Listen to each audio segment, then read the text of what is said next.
Cody, are you at DDP's studio right now? You nailed it. I am. I'm at the DDP Yoga Performance Center. Yeah, it's very recognizable. That's why I picked it. I thought it'd be a great backdrop for today's meeting. And look, Dallas is just such an awesome guy. I don't know him nearly as well as you do, but I have zero bad things to say about him. I love that guy. Yeah, absolutely. I always tell Dallas, like when he dies, he's going to get to hang out with God himself. Dallas is really like an angel. He has a big personality, so sometimes that can be a lot. But if that's the worst thing that you can say about somebody, you're doing pretty good. So he's a special one. So you're based in Atlanta. How close are you to the DDP Performance Center? I'm 5 minutes from Oh my gosh. So do you see Dallas a lot? I try to. Dallas is a busy guy, so I give him his own space. He has his own life. But I love to touch base with him and check in. We try to do our workouts like once a week and just kind of let him know like what I have going on and taking his advice. Is he like one of your wrestling uncles? I would think so, yeah. I have a couple people that I consider my uncle, so Dallas is definitely one of them. And I can really count on Dallas, maybe even more than anybody. So let me guess. The other one's Kevin Nash, perhaps? Big Kevin, of course, Uncle Pac. Yeah, right. Yeah.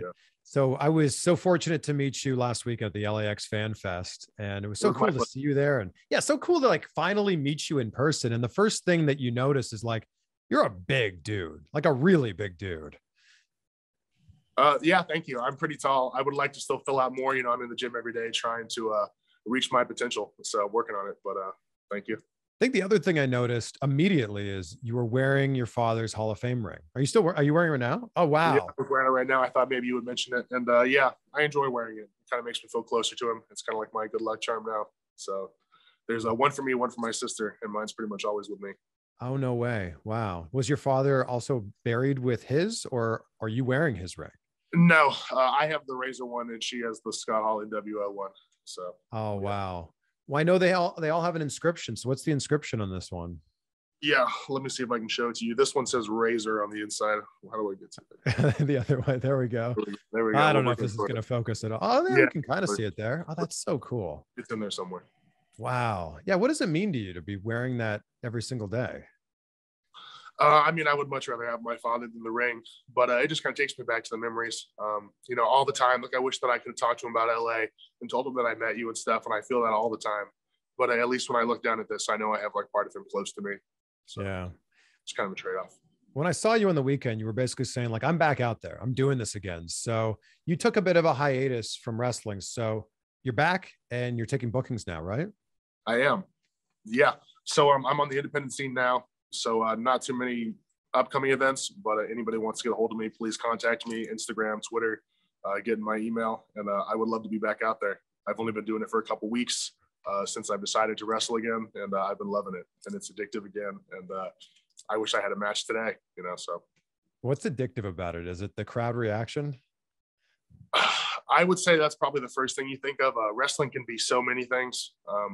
Like it can really give you like a sense of purpose when you wake up as a wrestler, whether it's you're thinking about your next costume, sitting down with a pen and paper, whether you're in the gym working on your body, whether you're watching matches or working on your promos or catchphrases. And then, it can bring you to travel, all these friendships, it gave me a way to meet you, it brought us together. And then, of course, like getting the pops, the reactions from the fans and like their love and support. That's the part that's kind of irreplaceable. And, even though like people clapping or cheering your name as a sound, I swear it's like a physical feeling sometimes, it's like you feel it come crashing over you and it gives you goosebumps and it really is addictive.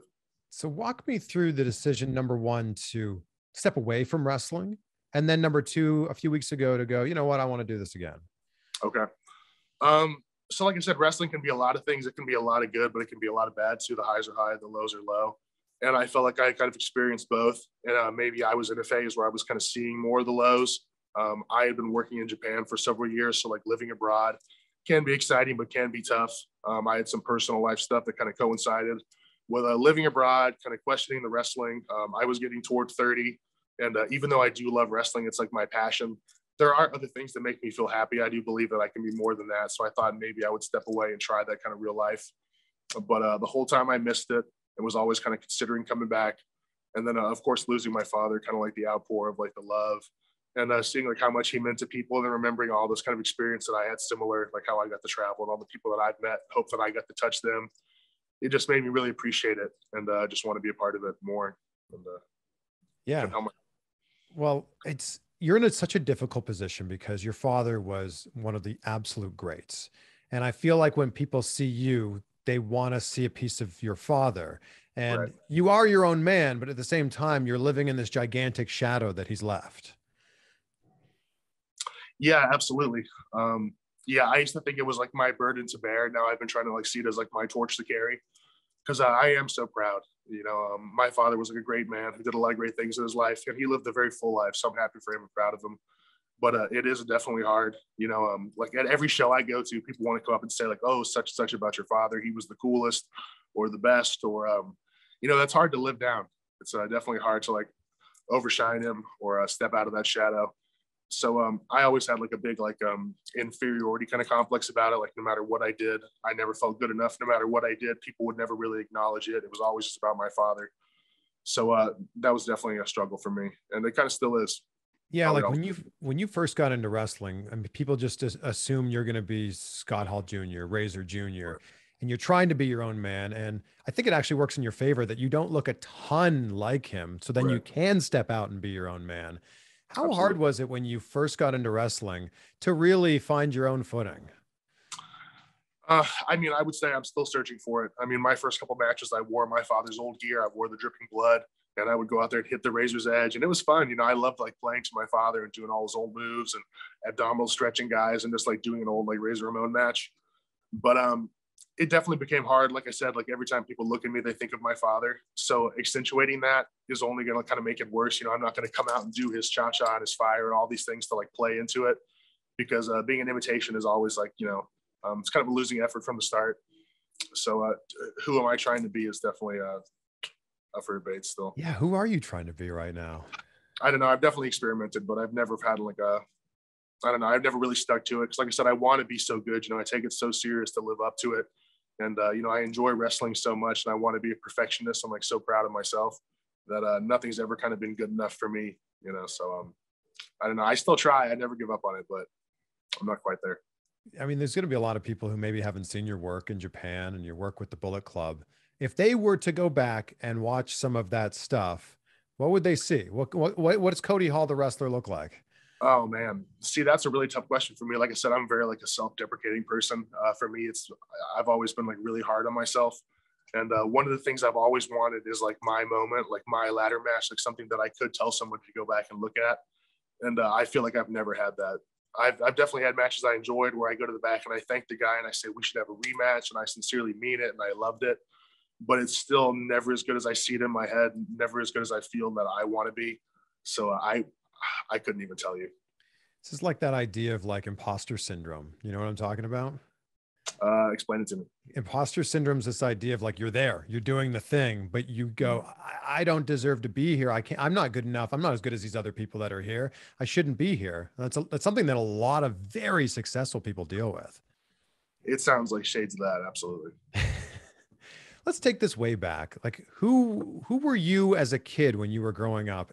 And at what age did you realize your father was Razor Ramon? I was always a really shy kid. Growing up, I don't think I totally grasped it, because I just remember like people always coming up to my father and, kind of being weird, and now I see it now. They were just excited to meet him and they were appreciating him or whatever, but people would come up and like be shaking, or we would go to restaurants and people would stare, or everybody would come up to me and say, hey, are you going to be a wrestler too? And as a little kid, like you don't know what to say or like why people are treating your father this way. I just thought he had like a weird effect on people. But I guess like toward my mid-teens, I started to grasp like he had some stardom, and that's why he's always gone. That's why he's always traveling. So it took a while to fit in. Was he on the road like all the time up until maybe your teenage years? Yeah, it definitely feels like it. I would never say like my father was like an absentee father. It's not as though I didn't know him and he wasn't in my life, but he was gone a lot. That was just kind of like the nature of the beast. So I definitely remember like my mother being around more, especially like my childhood, like formative years. So when people are asking you and you're a kid, like, you're going to be a wrestler when you grow up, what's your answer when you're a kid? And then when does that shift to go, you know what? I think I do want to try this. Yeah, I would say no as a kid, just because I felt like I didn't know what else to say. I would just kind of be surprised by it. I didn't fully really understand. Or if anything, it was kind of complex, because like my mom would blame a lot of wrestling on like some of my father's like shortcomings or problems they had. So I kind of didn't know better. But just after going through life after high school, I joined the service for a little bit. I was in the Air Force, and that was a good experience, but I didn't want to stay in for a career, and I kind of wasn't sure which direction to turn. And around that age, me and my father started kind of reconnecting. He was not really getting sober, but I was more worried that he was doing so poorly. Maybe he wasn't going to last longer. So I was making that extra effort to like push through and get to know him again. And all he really had to like teach me, or all he ever really like would get excited about, is wrestling. So I decided I'm just going to get into wrestling too, so we have something in common. And, okay, so that was like the bond that brought you guys together. Yeah, it was always the time that I wanted, I would never, my father was there for me. We would fish and we would do stuff, but I feel like the best times we ever had was making our road trips together, watching matches together. That's when I really had his full attention and interest. That's when he would really come to life, when he was talking about wrestling. So that's what it took to finally get to know him. And it was great for him. Were you backstage a lot at WWF as a kid with him? I wouldn't say a ton, but I definitely remember a couple of times he took us on road trips. Like when him and my parents were in between dating or divorces or whatever. I remember I got to go on the road with him for like a month straight and like make some loops and go through the Northeast when he had like just come back to WWE and was feuding with Stone Cold. And I remember some of those being really cool. Like I was still kind of young. So I remember like when Stone Cold would be kicking his ass, I would be scared and stressed out. Like, Kev, aren't we going to go find him? You know, what's going on? But it was great times. So you would have been like what, 10, 11 at that time? Probably around there. Wow. That was also a really exciting time in wrestling, because WCW, WWE were merging. Right. Your father goes back to WWE after all those years. Like a lot was going on there. Right. Absolutely. Yeah, that was prime time. Those were the golden years for it. So I was glad that I get to see it. There's definitely been times I wish that maybe I was a little bit older, so I could have been around for more of like his WCW, like NWO run, and appreciated it. But I'm happy with how things turned out. I do want to say thank you for your service. And I'm curious what went into your, like, the thought process to wanting to join the service. I guess I was just kind of like a lost soul. That's kind of what you do. Like if you don't have like a lot of direction, the military is good for people. So, like I said, my parents had been kind of back and forth when I was growing up. I was living with a single mother at the time, and I knew that she was working really hard to feed my sister and I. Like my mom just cleaned houses for a living. So that's, really hard work. So I just thought like, I want to get out of the house. I want to kind of alleviate the burden. And I've always been kind of like an independent guy. So I figured this is my way to just branch out right away and have my own thing going. So I did it. And like I said, I wouldn't regret it. I had a great time. I still keep in touch with some of those friends. But I just thought, I had a lot of friends back home telling me, oh, you should have tried college, even community college. I had my father, finally talking to me, hey, you should come be a wrestler, like I can coach you up. Let's do that instead. And I decided just to go with him. Look, it's an interesting part of your life when you're 18, 19, 20, 21, where you feel like you could go in so many different directions. You went and you served the United States, and then you came back and you still got the opportunity to go do all these other things that you want to do. Yeah, it was great. So your father kind of says, hey, let's do this thing. And you start training to be a pro wrestler. Was it 21? I think so, around there. Yeah, early 20s, 21 sounds right. And was it with him and Dallas? No, it was mainly just him in our living room. He had like one DVD with 4 or 5 of his matches burnt onto it. And we would just watch them over and over. I would lock up with him. And this is when he wasn't doing good. So he was real frail. So I'd have to be real gentle with him. And we would just kind of go through holds. And then eventually we found somebody with a wrestling school. And I had like a couple really basic matches where it was just, like do the moves and get through it. And then from there, he started kind of having a hard time again. And then he moved up to Atlanta to live with Dallas. And that's when he really got cleaned up. And then I followed him up there. And that's when my whole kind of indie push and moving to Japan and everything jumped off from. So were you living with him up until that point? Up until leaving for Japan? No. Like when he moved in with Dallas in Atlanta, were you living with him in Florida? We had been living together. Then, yeah, he went away for some kind of rehab and I kind of held down the fort. Then from rehab, he went back up to Atlanta. And then he was just telling me like, hey, I'm doing great. Like Dallas, he has my back. He has your back. There's a room for you too. And if you want to come up here and do a fresh start, I think it'd be great for both of us. And like I said, I was just so excited that he was doing good. He really did seem like he was on the right track. And, I just got swept up in it. Yeah, a lot of people credit DDP for saving your father's life. Would you agree with that? He deserves the credit. Absolutely. Yeah. And walk me through what that was like. Like, obviously Dallas is a good friend of your father's. He knew that he needed help. Where does it go from there? Okay. Well, like I said, my father was kind of gone, I guess, when he first decided to go, or Dallas first convinced him. But he had definitely kind of been knocking on death's door for a while there. Like I said, that's what kind of brought me back in to like push through even his tough times and how he was being, just because I thought I should spend this time with my father before he's gone. We even did like an ESPN special around that time. So you can kind of look back and like see the condition he was in. And I almost thought that was kind of our goodbye. So just for Dallas to step in, it really did give him like a whole nother decade of his life, gave him the chance to go on and earn these Hall of Fame rings. And just like leave the world in such a better place, create so much more goodwill and like good memories for my sister and I. So Dallas is an angel. I'm really curious. The 4 matches that you had burned onto a DVD when you're learning to wrestle in your living room, what matches were they?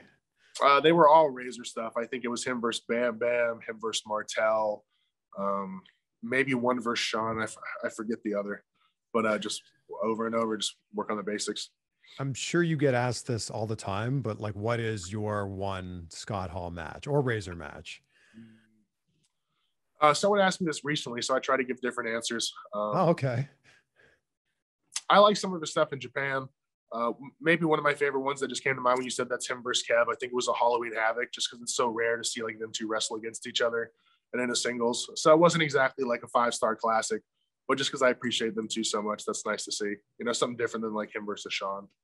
Well, which I think is the match that a lot of Razor fans will immediately. Of course, I can't give you that one yet. I mean, come on, that's such a great match, right? Oh, of course it is. Yeah, I love that one. I mean, Shawn's so great too. That's what made it so good. Like that finish, he gets his leg caught in the rope. As soon as he unties himself, gets his arm caught. You know, my dad told me he didn't even know he was going to do that. You know, it just shows like, I wonder if Shawn even knew or if he's just that good. Wow. So that's what's fun about being out there, right? You can make it even better on the fly, you know, once you really get comfortable out there. It's cool. Do you remember the very first match of your father's that you watched was?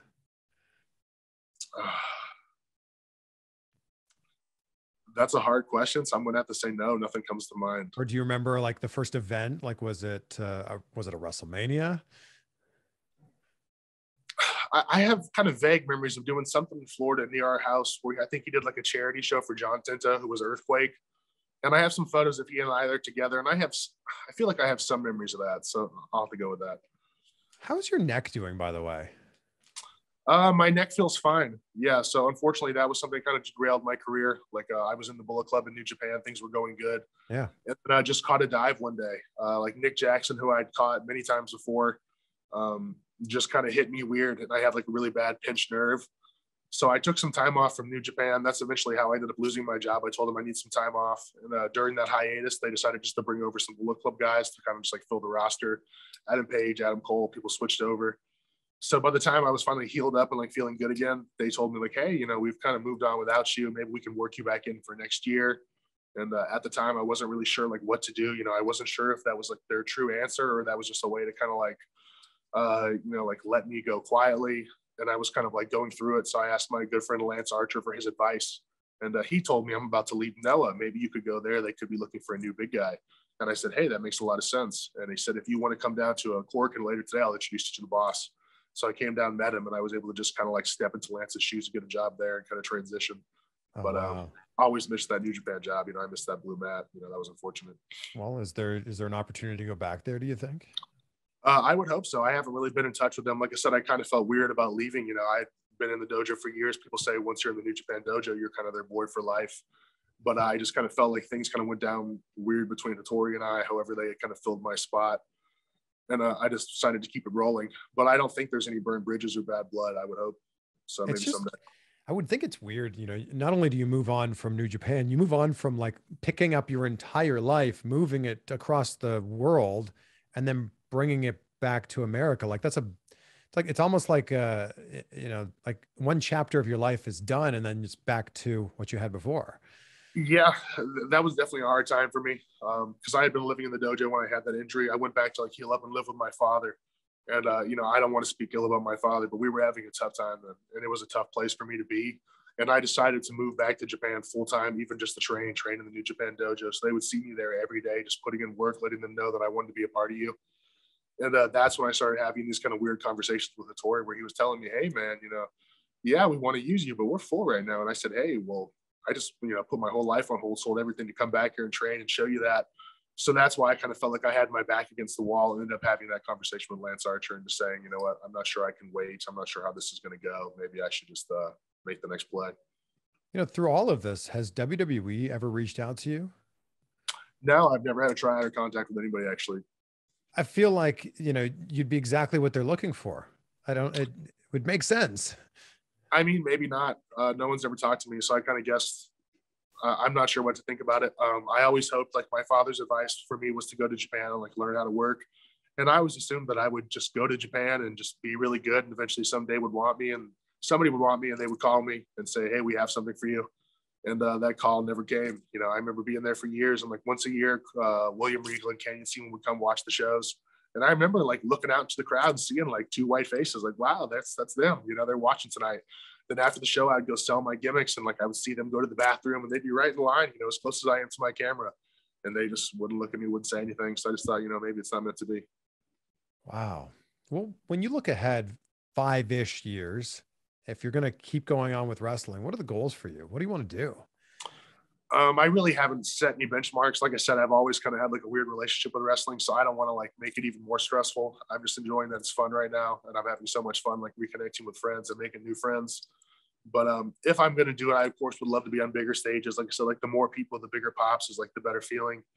And like seeing how my father like reached people, it's not all about like being in a big company, like getting big money. It's about like being on a bigger platform and being on TV so people can see you and care about you, and you can mean something to them. That's what wrestling means to me. But I guess we'll see how it unfolds. I'm just trying to take like one indie match, one interview at a time, and just kind of spread the good word and see where it goes.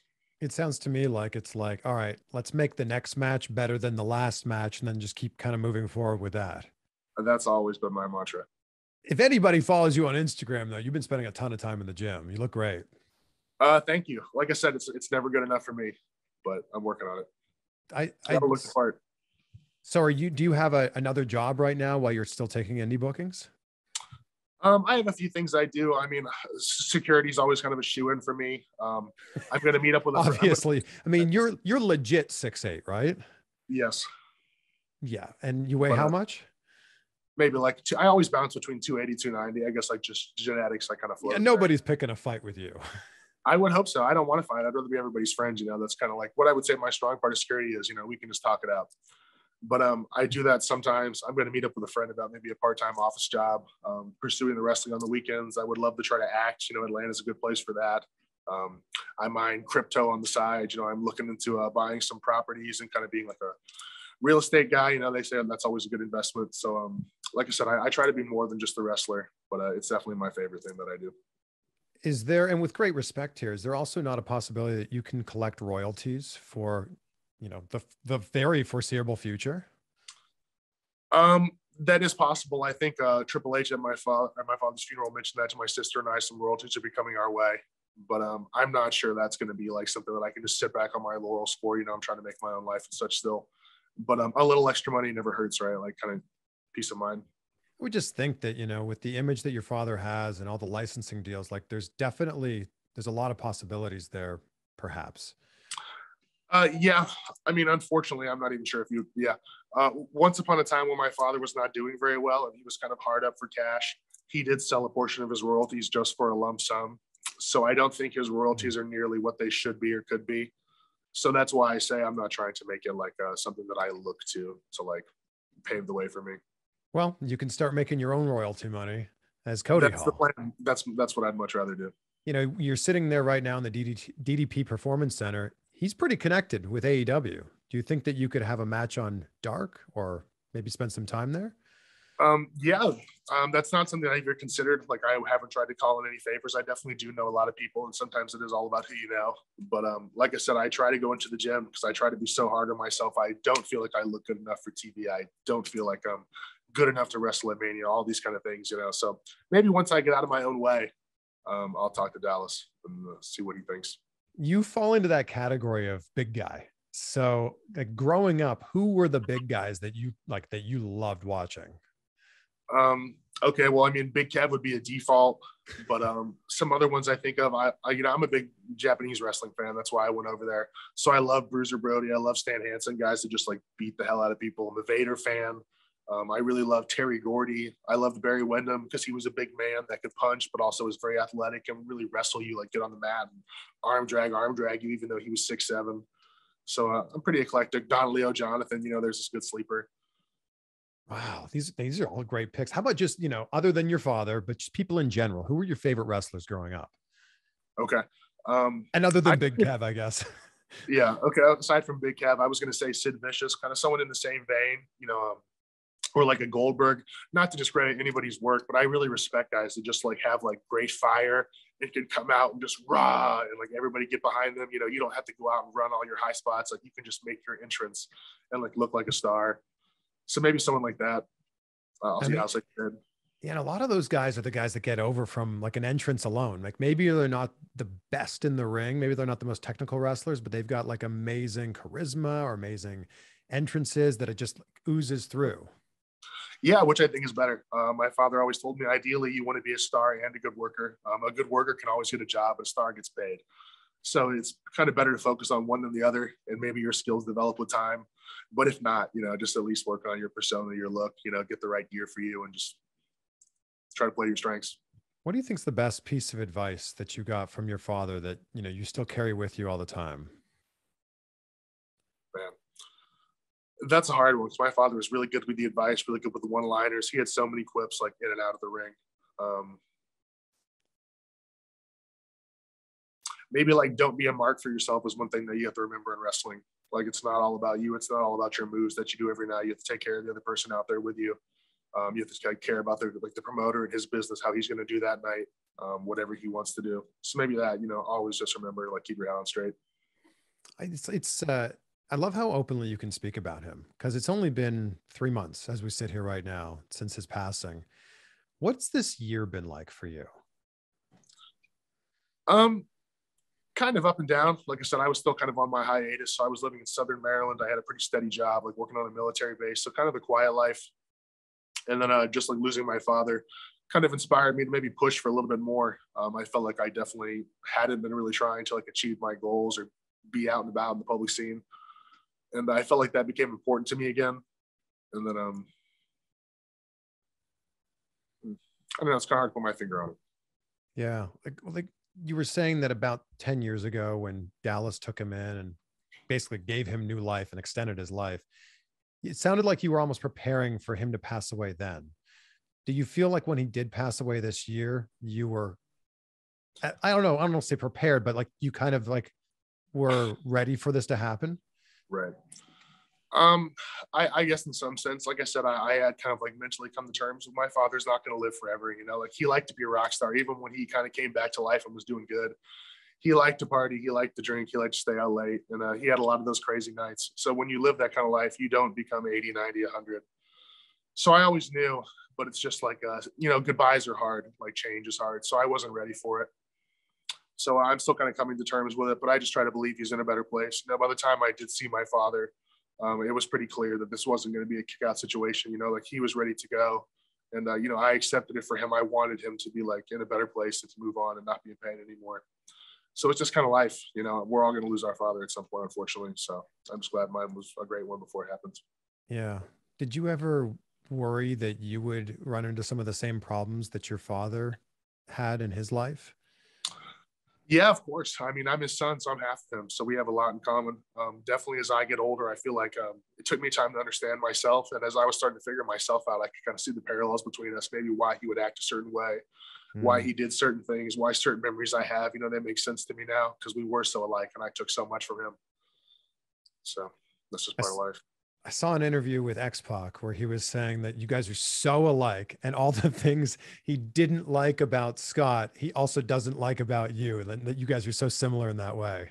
Oh, right. Yeah, I can kind of see that. People tell me that sometimes kind of the facial expressions or my dad could be really funny and like really quick, but he could also be like really sassy. So sometimes it comes out in that way too, like your little comebacks and everything. People don't always appreciate those, but you are who you are. When people come up to you, like at this convention last weekend, what's the one thing that they really want to always talk to you about? Either just my father these days, it's kind of the condolences or just how cool he was or just kind of their well wishes. I think there's like a lot of like love from me out there now. And people have always kind of wanted me to do better. And like I said, I want to do better. And maybe now is finally the time for it. I've always been kind of like a late bloomer. And that took me a while to kind of figure things out for myself. So maybe I'm in that right headspace. It's the right time for me and people to like get behind me and make something happen. Are you training there in Atlanta right now? Not currently. I've been looking around for a new school. I used to go to WWA4, which was ran by Mr. Hughes. I think AR Fox runs it now. So I think he and I are cool. I haven't seen him for a while, but I'd like to drop him a message. And I think there's a few more around here. Maybe QT Marshall as a school. Yeah, maybe. Yeah. So I definitely want to find some place that I can get in the ring and work on my stuff. Your dad was so many different things to so many different people, but who was he to you and what was he to you? My father was like my best friend, at least for a while. Like definitely those years in Atlanta. You know, that's all I ever wanted because I never feel like I really got to know him growing up. So, you know, I kind of stopped looking at him as a father because it would kind of be hard for us sometimes. Like the things that he would do would hurt me too much. But when I finally just like embraced him as my friend, like he's just one of the boys, he's my buddy, and I could finally just talk to him about like regular stuff. I don't know. That's what made all the difference for me. I'm sure that meant a lot to you, but I bet it meant even more to him. Oh. I'm so excited for what's next for you. And like, I want to thank you for being so open and like for sharing these amazing memories that you have of your father and of your life with him, with all of us as well. No, yeah, thank you so much. I mean, I'm glad that my father touched so many people. It means a lot to me, and I know he really appreciated it. During his life, he would talk all the time about how special the fans are, how there's not fans like wrestling fans. You know, football players don't have people getting like tattoos of their face on them and stuff. It's a totally different thing. And yeah, it's amazing to be a part of. So yeah, thank you so much. I appreciate the invite to be here. What do you think is the best tribute that you've seen? Is it tattoos? Is it murals? What is it? The tattoos are pretty cool. I've always really loved art. Like for someone to sit down and draw you, you know, that's like a whole different level of over. So I really appreciate the fan art. I've seen people do like a tap dance, people write songs, poetry, of course, like some of the edits you see people do. So I couldn't single that out. I just want to let everybody know I really appreciate it. It meant a lot to me and it made things a lot easier for my family and I. I appreciate you, man. It's so good to get to know you. And I look forward to getting to know you more. I'm sure our paths are going to cross, you know, dozens more times in the wrestling world. And yeah, of course, it's a small world. What's the best way? You said that you're open for bookings right now. So what's the best way for people to get in touch? I mainly use Instagram, but I also have Twitter. And then through there, you can find my email address. So just contact me there or leave me a DM and then we can negotiate, figure it out. My schedule is pretty open. Well, you mean the year's pretty much half done. So if we look ahead these next 6 months, what would be like a big win for you? Would it be wrestling in a particular city, state, organization? I would love to come back out to LA and see you again. Come on out. Exactly. I have some friends in Europe. I have great memories of working over there. I'm looking at something possibly going back to Germany in September. I would love to go back to Japan or back over to Asia. You know, wrestling can take you so many places. So I have a few things cooking, but nothing too official. So we'll see how it goes. But I'll post all my upcoming dates and let everybody follow along for sure. We saw you like very briefly sign a deal with MLW, and I've just always been curious. What happened there? Yeah, so I really appreciated them coming to me, and they came to me with a really cool idea for this masked character who I've always thought that maybe I could get behind. It's always been hard for me to be Scott Hall's son, so I thought maybe like wearing a mask could be really freeing for me. You know, I've always loved kind of like monster characters like a Kane, but just after talking to them, kind of the way that they saw it and how that they structured their contract as far as just like years and the amount of money that it was. And where I was in my personal life, what I was looking to do on the side, which was take a break from wrestling and prove to myself that I could have like a legitimate job. I wasn't ready to give that up. You know, I had finally found something where I worked in an office and had a computer and like, you know, solid money and not having to take bumps and stuff. So I wanted to kind of go down that road for a little bit longer. So unfortunately, me and MLW couldn't come together on that. So, well, I feel like you've got all kinds of possibilities in front of you. And like, it's good to see you back at the conventions and it's good to see you back in a ring. Yeah, thank you so much. The convention was great, but I kept on saying, you know, I wish that I could have wrestled that day. You know, that's how I sell pictures and people want to come and meet me, you know, let me go out there and do my thing and then come up to me and tell me, man, you know, you should be somewhere else, you know. But it was absolutely a pleasure. I love seeing everybody. It's so good to be around like all the boys again. And there's nothing like the wrestling family. Nothing like it. Cody, I wrap up every interview with gratitude because I start and end every day. I say out loud 3 things I'm grateful for in my life. So awesome. What are 3 things in your life that you're grateful for right now? I was grateful to wake up this morning. I'm grateful for my health and I'm grateful for my great friends and family. Like we talked about, I'm here in Dallas's facility. And as soon as I told him I had something cool like this going on, he said, I know exactly who Chris is and I can open my doors for you. So just have things like this going for me. I feel blessed. Well, tell Dallas that I say hello. Thank him for allowing us to share this time in his beautiful studio. And Cody, man, I'm pumped for what's next for you. Yeah, thank you so much. I think things are going to go good.